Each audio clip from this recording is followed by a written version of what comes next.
Hello students, welcome back to my channel. कैसे हो आप सब? उम्मीद करती हूँ बेटा सभी अच्छे होंगे और अपना ख्याल भी रख रहे होंगे। तो बेटा आज हम करने जा रहे हैं अपनी 9th क्लास की एनसीईआरटी जो है, ठीक है, उसका सेकंड चैप्टर जिसका नाम क्या है, हमारे आसपास के पदार्थ शुद्ध हैं। ठीक है, ये पूछा गया क्वेश्चन मार्क के रूप में। तो उसमें हमने पार्ट 1 कर लिया है बेटा, जिसमें हमने मिश्रण क्या है और मिश्रण के प्रकार क्या हैं, समांगी विषमांगी क्या है वो जान लिया।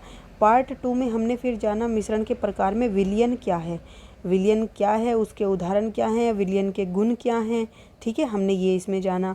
आज हम जानेंगे विलयन की सांद्रता क्या होती है। ठीक है, तो चलिए स्टार्ट करते हैं बेटा। किसी ने पिछले नहीं देखे हैं दोनों पार्ट्स तो उनको देख लेना, तभी इसको देखना, तभी आपको अच्छे से समझ भी आएगा। क्रियाकलाप 2.2 में हमने देखा कि समूह ए और ब के पास एक ही पदार्थ के विभिन्न आभागों के रंगों के विलयन थे। ठीक है, आभाव के। हम लोग जानते हैं कि विलयन में पृथक पृथक मात्रा में विलायक और विलेय पदार्थ होते हैं।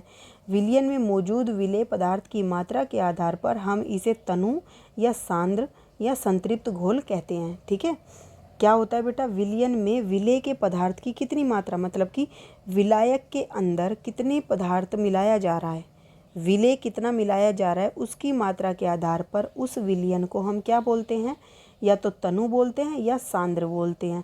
सांद्र को संतृप्त भी बोला जाता है। ठीक है, यानी कि विलयन है, विलयन के अंदर विलेय की जो भी मात्रा मिलाई जाएगी उसके आधार पर हम ये तय करेंगे कि ये विलयन जो बनेगा इन दोनों को मिलाने से, विलेय और विलायक, वो सांद्र होगा या तनु होगा। अब तनु क्या होता है बेटा, तनु में विलायक की मात्रा अधिक होती है, यानी कि जल की मात्रा बहुत अधिक होती है, और विलेय जो है बहुत कम मात्रा में होता है, तो वो तनु हो जाता है। लेकिन अगर विलायक क्या है, इतना है, मान लो आधा एक गिलास पहले यहाँ लिया था और यहाँ भी एक गिलास ही लिया है, लेकिन इसमें 1 चम्मच ही लिया था तुमने क्या, विलेय, अब तुमने 5 चम्मच विलेय ले लिया, तो ये क्या हो जाएगा, सांद्र हो जाएगा। यानी कि इसमें क्या हो गई, थोड़ी सी अधिक मात्रा हो गई, किसकी, विलेय की। इसमें 1 ही चम्मच था, इसमें 5 मिला दी, तो ये थोड़ा सा अधिक गाढ़ा हो जाएगा। जैसे तुम ये देखो, एक गिलास के अंदर नमक डालो, एक गिलास में तो 1 चम्मच, और दूसरी गिलास में तुम 5 चम्मच चीनी डालोगे, तो उसके स्वाद में अलग हो जाएगा, और वो थोड़ा सा क्या होगा, गाढ़ा भी हो जाएगा दूसरा। ठीक है, तो वो सांद्र हो जाएगा गाढ़े वाला, और जो पहला था वो बहुत ज़्यादा पतला रहेगा, वो रहेगा तनु विलयन। ठीक है, जो तुम बेटा घर में इस्तेमाल करते हो साफ़ सफाई के लिए, फिनाइल वगैरह, ये सब भी क्या होते हैं, एक तरीके का विलयन होता है, जिसके, और वो भी तनु विलयन होता है। ठीक है, तनु विलयन मतलब कि जो साफ़ करने वाला विलेय इसमें मिलाया जाता है जल के अंदर, वो बहुत कम मात्रा में होता है और जल अधिक मात्रा में होता है। ठीक है, तो वो क्या कहलाएगा, तनु विलयन। अब क्रियाकलाप 2.3 है बेटा। 2 पृथक पृथक बीकर लिए, उनमें 50 ml जल लिया, एक बीकर में नमक और दूसरे में चीनी, ठीक है, या फिर बोरियम क्लोराइड मिलाकर अच्छी तरह मिला लिया, तो चीनी मिलाओ या फिर बोरियम क्लोराइड मिला लो।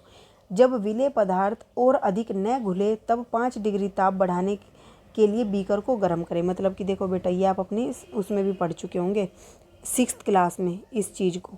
ठीक है, क्या बोला जा रहा है, 50 ml ले लिया जल, इसमें एक में तुमने नमक मिलाया और एक में तुमने चीनी या फिर बोरियम क्लोराइड मिलाया। ठीक है, और उसको अच्छी तरह से मिलाते गए। अब जब तक विलेय पदार्थ घुलता रहा तो मिलाते रहे, लेकिन एक समय ऐसा आता है कि इसमें क्या होता है, वो पदार्थ घुलना बंद हो जाता है और वो तली में बैठने लगता है, तो उस समय पर आपको क्या करना है, इसको गर्म करना है। ठीक है, अब गर्म करने के ताप बढ़ाकर गर्म करने में देखोगे तुम 5 डिग्री पर कि उसमें हम विलेय पदार्थ को और भी अधिक मिला सकते हैं। पहले तो मिलना बंद हो गया था, लेकिन अब और मिला सकते हैं। ठीक है, याद रखना। अब क्या किसी दिए गए ताप पर चीनी, नमक अथवा बोरियम क्लोराइड की जल में घोली गई मात्राएं बराबर हैं? अब बेटा जैसे तुमने यहाँ पर लिए, ये 3 बीकर ले लिए, एक में नमक, एक में चीनी और एक में क्या मिलाया, बोरियम क्लोराइड। ठीक है, तो अब तुम ये देखो, तुमसे ये पूछा गया है क्या तीनों के अंदर मतलब कि जो तुमने नमक मिलाया 50 ml ही था, ये भी जल, ये भी 50 ml था और ये भी 50 ml था, तो क्या तुमने जो नमक मिलाया वो भी मान लो 5 चम्मच मिलाया तुमने नमक, तो क्या अब चीनी भी 5 चम्मच ही मिलाई और बोरियम क्लोराइड भी 5 चम्मच मिलाया? तो ऐसा नहीं है बेटा, सभी जो भी घुलेंगे उनकी एक सीमा होती है, कुछ हद तक घुलेंगे, लेकिन उनकी मात्राएं वो समान नहीं होंगी कि 5 चम्मच मिलने के बाद वो घुलना बंद हो जाएगा। ऐसे ही चीनी भी नहीं, इसका हो सकता है कि ये 10 चम्मच मिलने के बाद जाके घुलना बंद हो, और ये क्या नाम है 20 चम्मच घुलने के बाद जाके बंद हो, या 5 में ही हो जाए, या ये और भी ज़्यादा, मतलब कि फिक्स नहीं होगी, तीनों की घुलने की मात्रा उसमें अलग अलग होगी। देखो जल तो समान है, ये इतना ही है बराबर मात्रा में, लेकिन जो विलाय मिलाया है वो उसकी मात्रा अलग अलग हो सकती है। हर पदार्थ एक ही मात्रा समान रूप से मिलाने पे संतृप्त नहीं बनता है। यानी कि जब पदार्थ क्या होता है बेटा, जब जल में कोई भी जो पदार्थ मिलाया जा रहा है वो घुलना बंद हो जाए तो उस विलयन को संतृप्त विलयन बोला जाता है। और ये संतृप्त की जो मात्रा है वो हर पदार्थ की अलग अलग होती है।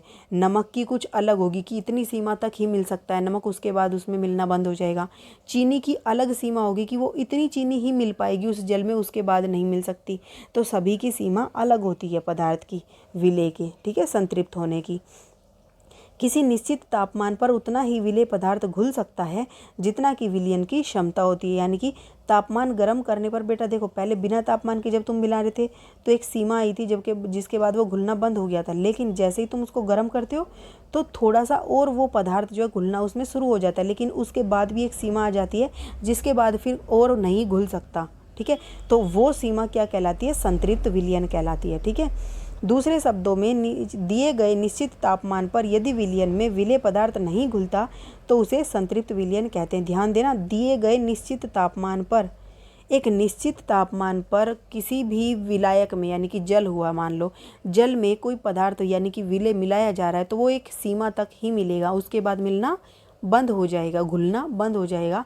और वो सीमा क्या कहलाएगी, संतृप्त विलयन। जब वो घुलना बंद हो जाता है तो जो विलयन हमें मिलता है वो क्या कहलाता है, संतृप्त विलयन। संतृप्त मतलब संतुष्ट, अब उसको और नहीं चाहिए।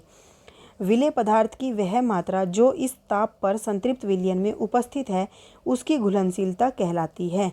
अब बेटा जो क्या है, विलेय पदार्थ की वो मात्रा, ठीक है, जैसे मान लो तुमने नमक मिलाया था तो जितना भी ज़्यादा, जितना नमक मिला, मान लो क्या मिला, 50 ग्राम नमक मिल गया 50 ml में, ठीक है, मान लो ये मिल गया, या मान लो 5 चम्मच जो है, 5 चम्मच नमक मिल गया, उसके बाद वो नहीं मिल रहा है एक निश्चित तापमान पर, तो ये 5 चम्मच में जितना भी नमक आएगा वो क्या कहलाएगा, उसकी घुलनशीलता कहलाएगी।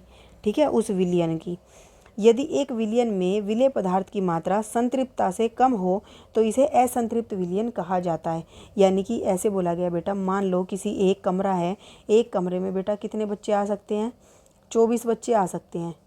तो 24 बच्चे के बाद उसमें कोई बच्चा नहीं आ सकता तो वो संतृप्त हो गया। लेकिन अगर 24 बच्चे आ सकते हैं लेकिन इसमें 20 ही बैठे हैं तो ये कैसा कहलाएगा, असंतृप्त। यानी कि इसमें अभी कमी है, और भी तुम मिला सकते हो, यानी और बच्चे भी बैठा सकते हो, तो ये असंतृप्त होगा जब तक इसमें पूर्ण रूप से 24 बच्चे नहीं बैठ जाएंगे। ठीक है, ऐसे ही किसी, तुम घर में क्या करते हो, 1 गिलास पानी में 1 चम्मच नमक मिलाते हो, तो वो बताओ वो विलयन कैसा होगा, असंतृप्त, क्योंकि इसमें और भी नमक मिलाया जा सकता है। ठीक है, समझ में आया। संतृप्त और असंतृप्त क्या हो गया, संतृप्त वो होता है कि जब वो पानी के अंदर या विलायक के अंदर विलेय घुलना बंद कर दे तो वो विलयन जो मिलेगा वो संतृप्त है। लेकिन अगर किसी विलयन में हमने कम मात्रा में विलेय को मिलाया है और उसमें और भी मिल सकता है तो वो असंतृप्त विलयन होता है। ठीक है, अब क्या है बेटा यहाँ पर, यदि विलयन में विलेय पदार्थ की सांद्रता संतृप्त स्तर से कम हो तो उसे असंतृप्त विलयन कहते हैं। यदि विलयन में क्या है, विलेय पदार्थ की सांद्रता संतृप्त स्तर से कम हो, ठीक है, वही बताया गया है कि उसमें मान लो 5 चम्मच मिलना था, तुमने 1 ही चम्मच मिलाया तो जो विलयन प्राप्त होगा वो असंतृप्त होगा। यदि आप किसी विशिष्ट ताप पर एक संतृप्त विलयन लें, ठीक है, एक निश्चित ताप लिया और उस पर तुमने संतृप्त, यानी कि उसमें और नमक नहीं घुला जा सकता है और जो भी तुमने उसमें मिलाया वो नहीं घुल रहा है तो वो संतृप्त विलयन है। तो एक निश्चित ताप पर हमने वो संतृप्त विलयन लिया और उसे धीरे धीरे ठंडा किया तो क्या होगा, उपरोक्त किए गए क्रियाकलाप से हम कह सकते हैं कि दिए गए एक निश्चित तापमान पर पृथक पृथक पदार्थों को विलयन क्षमता भी भिन्न भिन्न होगी। ठीक है, यानी कि बेटा एक निश्चित तापमान पर ही वो घुलेगा, जैसे ही वो तापमान दूर हो जाएगा तो उसमें वो पदार्थ जो है वो फिर से थोड़ा थोड़ा बैठने लगेगा नीचे। ठीक है, तो इससे हमें पता चलता है कि निश्चित तापमान पर ही जितनी सांद्रता है वो रहेगी उसकी, जैसे ही तापमान बदला तो उसके अंदर जो पदार्थ घुला हुआ था वो उसमें नहीं घुल पाएगा, वो थोड़ा थोड़ा नीचे बैठना शुरू कर देगा। तो तुमने कई बार देखा होगा बेटा जो तुम्हारे जूस तुम लेकर आते हो मार्केट से, या तुमने कई बार देखा उनके तली में जो थोड़ा सा पदार्थ बैठ जाता है, वो क्यों बैठता है?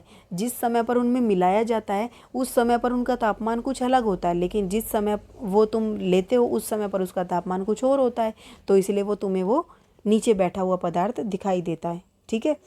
विलायक की मात्रा जो है, विलायक की मात्रा द्रव्यमान अथवा आयतन में घुले हुए विलेय पदार्थ की मात्रा की विलयन की सांद्रता कहते हैं। अब देखो, विलायक की जो मात्रा यानी कि जल की, क्योंकि अधिक मात्रा में है, तो जल की जो मात्रा है यानी कि उसका जो द्रव्यमान है या फिर उसका आयतन, कुछ भी लो, उसमें घुले हुए विलेय पदार्थ की जो मात्रा है उसको विलयन की सांद्रता कहते हैं।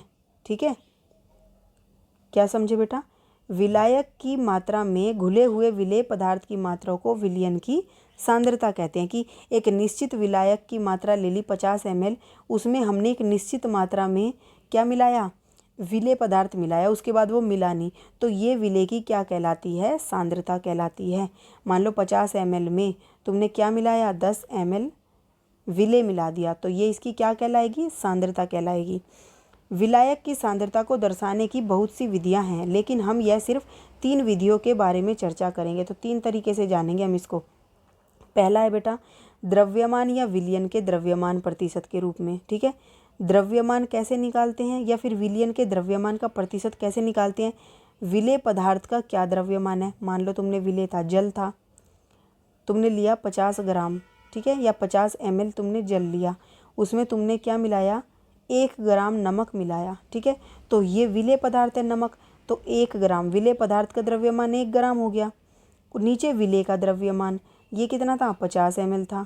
ठीक है, इसको भी हम ग्राम में चेंज कर लेंगे और गुना में ये, तो ये हमारा क्या देगा? द्रव्यमान देगा या विलेय के द्रव्यमान का प्रतिशत। ठीक है, विलयन क्या होगा बेटा? विलयन का जो प्रतिशत है वो हमें देगा। विलयन क्या होता बेटा? हमने अभी पीतल की बात करी थी। पीतल में क्या था? 70% तुम्हारा कॉपर था और 30% जिंक था। ठीक है, तो ये क्या था? विलेय था, और ये क्या था? विलयन था, विलायक था। इन दोनों के मिलाने से हमारा विलयन तैयार हुआ था जिसका नाम था पीतल। ठीक है, तो उसका प्रतिशत कैसे होगा? टोटल 100% था, उसमें क्या था? 30% तुम्हारा विलेय और 70% तुम्हारा विलायक था। ठीक है, दूसरा हम कैसे निकाल सकते हैं? द्रव्यमान बटे में विलयन के आयतन प्रतिशत। ठीक है, बटा नहीं है बेटा, सॉरी, द्रव्यमान या फिर विलेय का आयतन प्रतिशत। ओके, तो आयतन प्रतिशत कैसे निकालेंगे विलयन का?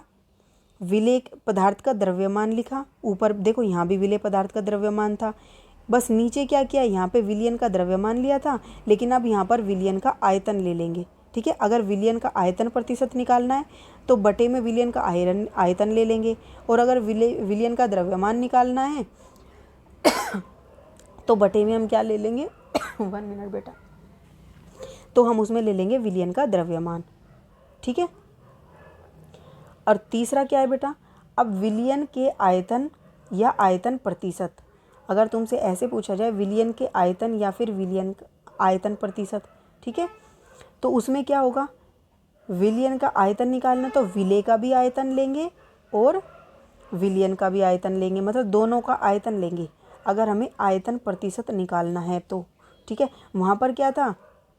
द्रव्यमान बटे में विलयन के द्रव्यमान प्रतिशत था। ठीक है, और यहाँ पर भी क्या था? द्रव्यमान बटे में विलयन का आयतन प्रतिशत था। ओके, मतलब द्रव्यमान हमने विलेय का लिया था और विलयन का आयतन लिया था। इधर द्रव्यमान विलेय का लिया था और विलयन का द्रव्यमान लिया था नीचे। ठीक है, यहाँ पे दोनों का द्रव्यमान लिया था, इसमें एक का द्रव्यमान और एक का आयतन, और तीसरे वाले तरीके में हमने क्या लिया है? दोनों का आयतन लिया है। ठीक है, यानी कि विलेय का आयतन और विलयन का आयतन।